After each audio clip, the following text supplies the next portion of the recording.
If a movie is good, but no one sees it, does it make a splash? That is the question of today's video. I was perusing the Hollywood Reporter and I came across this article. Snow White first reactions praise remake. A big surprise, Rachel Zegler stuns. Disney held the LA premiere of its live-action reboot starring Rachel Zegler and Gal Gadot on Saturday, and early reactions to the film say it is far better than anticipated, CGI dwarfs aside. The Snow White Backlash Brigade isn't going to like this. You're right about that. On Saturday, Disney held the Los Angeles premiere of its live-action reimagining of Snow White, and the first reactions from the screening are that the film, starring Rachel Zegler as the titular fairy tale character and Gal Gadot as the evil queen, is actually mostly successful, according to one viewer, while several are praising Zegler, with one critic calling her stunning, despite the raging online controversy over the title. Premiere reactions tend to come from fan bloggers and influencers, and typically skew more positive than formal critic reviews. And this is the big thing. Don't just believe the headline. All of this praise is coming from, like they said, fan blogs. And fan blogs kind of want to keep their access to premieres as well. Right, so premiere reactions tend to come from fan bloggers and influencers and typically skew more positive than formal critic reviews, of which Snow White has had suspiciously few so far. Nevertheless, initial responses following the LA premiere have been enthusiastic, if also sounding markedly surprised. Quote, despite becoming an internet punching bag, Disney's remake of Snow White is actually mostly successful, wrote Matt DeGroot of Crooked Media.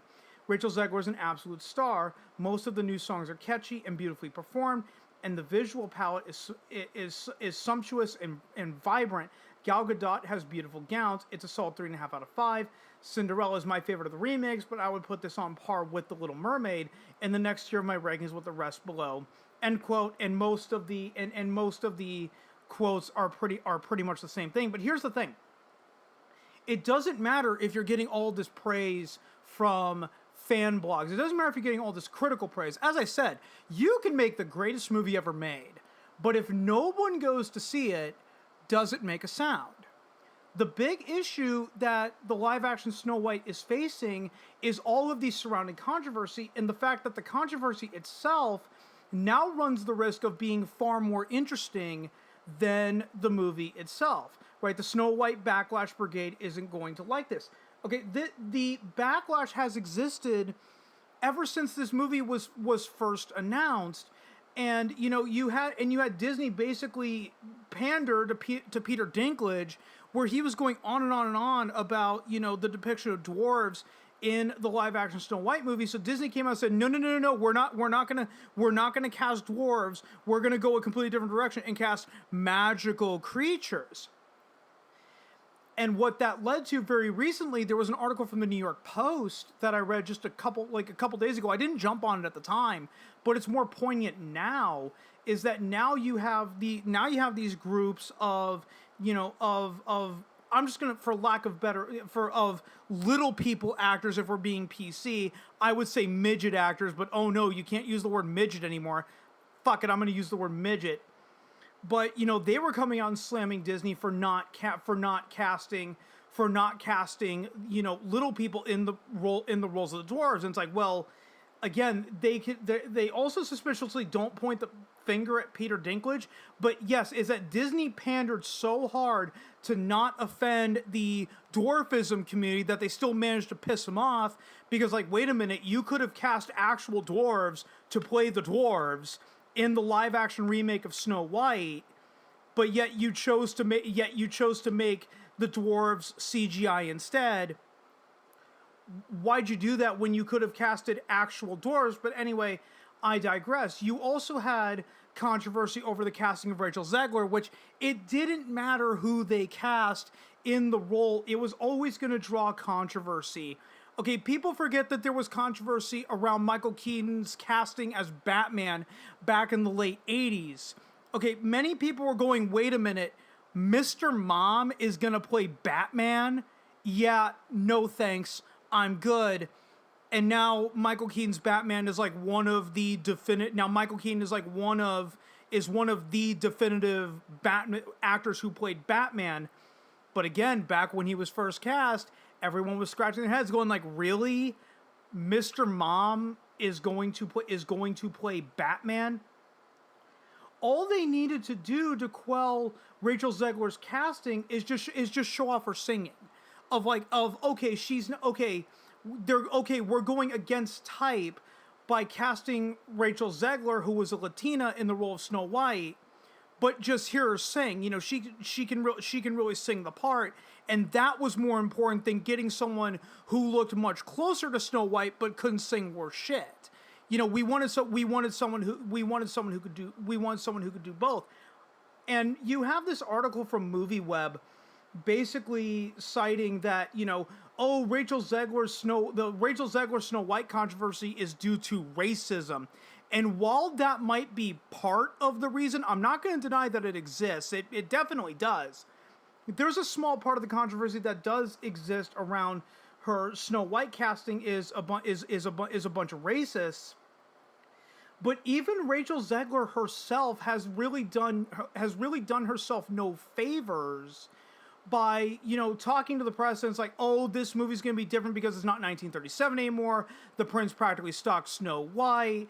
The fact that she's not going to be this damsel in distress, which, okay, fine, but you're going out of your way to attack the fan base. She also said something really stupid on Twitter regarding the re-election of Donald Trump as U.S. president, with like something to the effect of like, may Trump voters and Trump himself never know peace. There might have been a little more to it. I don't really remember it, that she was forced to walk back a couple days later. But again, you know, also the controversy surrounding her casting, had she not been continuously inserting foot in mouth, would have later been seen as completely silly and completely ridiculous. But because she keeps inserting foot in mouth by making a bunch of stupid comments and attacking the fans of the original movie, you know what the original fan base is going to do? They're going to basically turn around and say, you know what? Fuck you. I hope that the movie fails. And then you have her coming out and it's like, well, you know, I don't think you can really please everybody. And anyway, let me read this. I'm gonna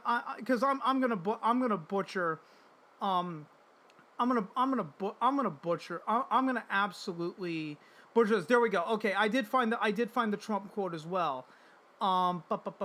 This coming from Game Rant. I don't think he can please everybody. Snow White leads put on brave face during press light premiere. A film that has seen its fair share of criticism raised eyebrows when word got out that Snow White's premiere this week would be a press light affair. Months of controversies have swamped Disney's next big live-action remake, and its leading ladies were forced to put on a brave face during the film's first screening. Did you watch the Oscars? You could cut that tension with a knife.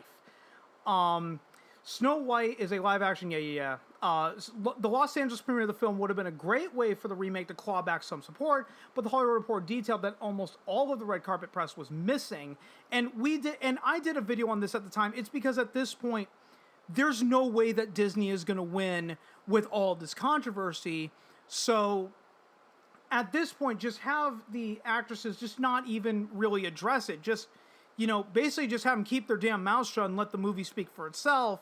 However, letting the movie speak for itself now, after all of this controversy coming from multiple different angles, again, I don't think anyone going into this movie is gonna really watch in good faith. Do I think that Snow White is gonna make its money back?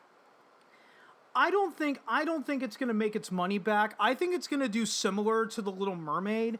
Because there's other outlets that have pointed this out where most people don't really care about online controversies. And at this point, all that they can really hope for, because Little Mermaid pulled in about 500 million worldwide, that is going to be the best case scenario that Disney can honestly hope for. But you have to also consider that there's going to be a lot of people going into this movie that are not going to be going into this watching it in good faith. And if you're one of those people that is going to go out opening weekend just to trash on the movie MST3K style, congratulations, you're an absolute fucking moron. Because at that point you're giving Disney your money anyway. Yeah, you're going in to quote unquote hate watch the movie, but why are you paying to go see it in a theater to hate watch it? You can wait to hate watch it in other ways. without giving Disney any money, just saying yo ho ho and a bottle of rum. It's only going to take a few months for that inevitability to hit. So why are you going to be rushing out to the theater opening weekend just to hate watch the movie, giving the Walt Disney Company your money anyway? That way you can say that you saw it. That way you can dunk on it to make a quote unquote YouTube review. At that point, you are the biggest goddamn idiot. You are the biggest goddamn idiot in the room. Again, I think that the best thing that Disney can hope for is that it makes 500 million worldwide, like The Little Mermaid did. But going back to the initial question, if a movie is good but no one sees it, does it make a sound? And I think that's going to be the worst thing for Disney at this point, is that there is so much controversy behind the movie that no one's going to actually be talking about the merits of the movie itself. They're going to be talking about the fact that they CGI'd the dwarves instead of casting little people in the dwarf roles. They're going to be talking about how Rachel Zegler was going out of her way to, trash the original audience of, oh, it's not 1937 anymore, and the prince was practically stalking Snow White, blah, blah, blah, blah, blah, effectively inserting foot in mouth. That's all anyone's going to really talk about with regards to this live-action Snow White remake. No one's going to talk about the merits. That's not going to be till much, much later, and even much later. This is the other problem. I made a video a few weeks ago talking about how Snow White will be a success for Disney because of all the controversy. But another thing that I forgot to put in that video that I do regret putting, which is a counterpoint, is that you also run the risk that if you make your movie too controversial, that the controversy itself is far more interesting than whatever the movie can deliver. Because the worst thing that can happen is that the movie is just meh, it's fine. There's really nothing in the movie that's worth talking about, but hey, there's all this controversy of, why did they CGI the dwarfs? Why did Rachel Zegler go out of her way to say that the prince was practically stalking Snow White? Why were they going out there and deliberately feeding and actively fanning the flames, feeding the flames in that regard? And I'm just going to come out and say this. This is going to be my last video on the live-action Snow White at this point. I'm not even going to report on the box office. It's not really worth it, because in my opinion, the controversy surrounding the live-action Snow White has been far more entertaining than whatever the movie can deliver at this point. As I just brought up, if the controversy itself is going to be far bigger than the movie itself, that's the other problem. Again, if no one sees your movie but it's good, okay, you make a good movie, but it's very, very controversial. As a result, no one sees it. Does it even matter? That's the question that you honestly need to think about.